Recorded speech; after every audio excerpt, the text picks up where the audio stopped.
This week in AI, the cloud infrastructure wars just got a new front, and it's not for human users. I'm Joshua. Let's get into it. On Thursday, Cloudflare rolled out something it calls temporary accounts for AI agents. The pitch: any coding agent anywhere can now run a single command, Wrangler deploy dash dash temporary A, and ship a live website API or even another agent to the internet. No sign up, no API token copy paste, no human in the loop.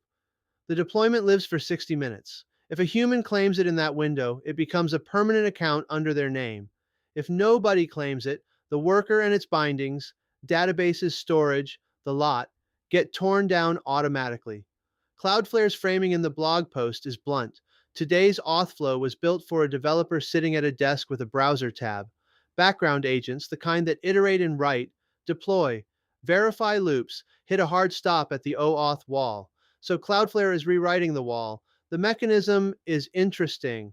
Cloudflare updated its Wrangler CLI so that when an unsigned in agent tries to deploy, the tool prints a hint message telling the agent the dash dash temporary flag exists. The agent reads its own output, picks up the flag, reruns the command, and gets a temporary account provisioned on the fly. That's a deliberate design choice. Cloudflare is treating the agent's own STERRD as a teaching surface. This isn't just a Cloudflare story. 2 weeks ago, the same team announced a partnership with Stripe for agent provisioning, and last month they shipped auth.md with WorkOS so any agent can sign up through standard OAuth. The pattern is clear. Every sign up flow on the public internet is being re architected for a non human caller. On Hacker News, the post hit 231 points in under 24 hours. Simon Willison, one of the sharpest commentators in the AI space, posted 2 words: hot damn, why it matters.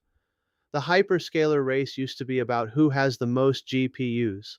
The next phase is about who lets an agent go from a prompt to a production deployment with the least friction. Cloudflare just made a very public bet that they want to own the friction free end of that race. That's the wrap. Sources in the description. I'm Joshua. Catch you next week.